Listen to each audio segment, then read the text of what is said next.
Hello everyone, আমি রুদ্রাক্ষী।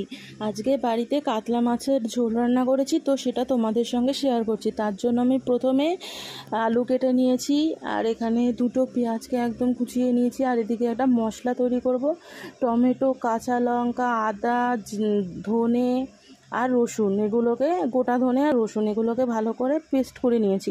তারপর সেটার মধ্যে আরও কিছুটা লঙ্কার গুঁড়ো, জিরের গুঁড়ো আর হলুদ গুঁড়ো দিয়েছি, আর আমি নুনও দিয়েছিলাম কিছুটা, দিয়ে এরকম একটা পেস্ট করে নিয়েছি। আর ওদিকে কাতলা মাছটার গায়ে আমি নুন আর হলুদটা ভালো মতন করে মাখিয়ে নিচ্ছি, একদম ভালো মতন করে। নুন হলুদ না মাখিয়ে তো আর মাছটা ভাজা যায় না। তো এই মাছ তিনটে আমাদের দুজনের জন্য তিনটে, মানে ও তো কাজে চলে গেছে, তো আমি এবেলা খাবো আর ও বেলা ও আর আমি খাবো। তো তারপরে কড়াইতে সর্ষের তেল দিয়েছি, দিয়ে তেলটা গরম হওয়ার পর আমি মাছগুলোকে দিয়ে দিয়েছি। আর মাছগুলোকে একটু লাল লাল করেই ভাজতে হবে ভালো মতন করে। আমি খুব একটা মাছ না ভেজে খাই না, মানে হালকা মাছ ভেজে খাই না, আমার কেমন কেমন লাগে। তো আমি মাছ যখন রান্না করি, যে কোনো মাছই আমি খুব ভালো করে ভাজি, একমাত্র ইলিশ মাছ বাদ দিয়ে। তো মাছগুলোকে দেখো আমি একদম লাল লাল করে ভেজে নিয়েছি। এবার তুলে নিয়ে কড়াইয়ের মধ্যে গোটা গরম মশলা ফোড়ন দিয়ে আলুগুলো দিয়ে দিয়েছি। এবার আলুগুলোকে একটু ভালো মতন করে ভেজে নেব, লাল লাল মতন করে। তো আলুগুলো দেখো একটু ভালো মতন ভাজা করা হয়ে গেছে, আর একটু ভাজলেও হতো, কিন্তু আমি কষানোর সময় আবার দেবো বলে তুলে নিয়েছি। তারপর ওর মধ্যে আলুগুলো তুলে নেওয়ার পর ওর মধ্যে আমি পেঁয়াজ দিয়ে দিয়েছি, আর পেঁয়াজের মধ্যেও কিন্তু কিছুটা লবণ দিয়েছি। দিয়ে এবার এটাকে ভালো মতন করে পেঁয়াজটাকে ভাজবো, একদম লাল লাল যতক্ষণ না হচ্ছে ততক্ষণ ধরে কিন্তু আমি ভেজে গেছি। পেঁয়াজটা ভালো মতন ভাজা না হলে মানে রান্নাটা ভালো হবে না। তো পেঁয়াজটা দেখো একদম লাল লাল হয়ে গেছে। তারপর এটার মধ্যে যে মশলাটা বেটে রেখেছিলাম সেটা দিয়েছি, মানে টমেটো, আদা, রসুন, কাঁচা লঙ্কা, ধনে আর সব গুঁড়ো মশলা যা যা দিয়েছিলাম সব কিছু একসাথে করে আমি পেস্ট করলাম, সেই পেস্টটা দিয়ে দিয়েছি। দিয়ে এবার ভালো মতন করে কষিয়ে নেব। তো মশলার গা থেকে দেখো তেল বেরিয়ে গেছে।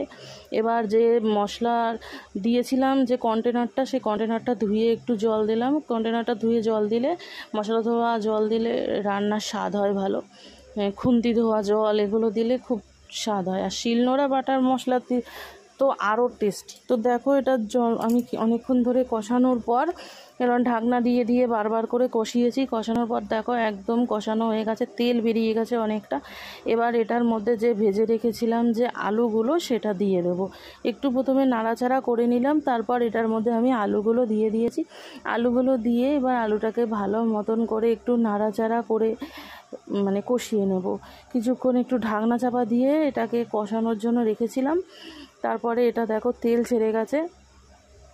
তো তেল ছেড়ে যাওয়ার পর এবার এটা কষানো হয়ে গেছে, আলুটাও কষানো হয়ে গেছে। এবার এটার মধ্যে পর্যাপ্ত পরিমাণ জল দেব আলুগুলো সিদ্ধ হওয়ার জন্য।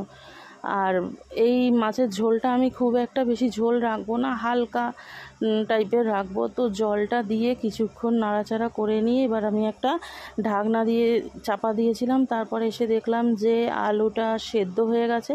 আলুটা খুন্তি দিয়ে কেটে দেখে নিয়েছিলাম যে আলু একদমই সিদ্ধ হয়ে গেছে। তারপরে কিছুক্ষণ নাড়াচাড়া করার পর আমি এর মধ্যে মাছগুলো দিয়ে দিয়েছিলাম।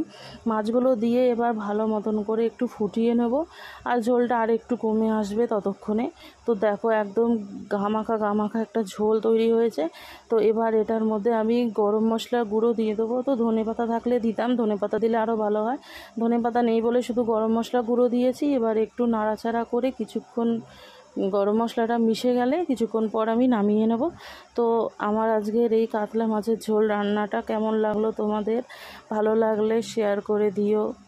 ধন্যবাদ।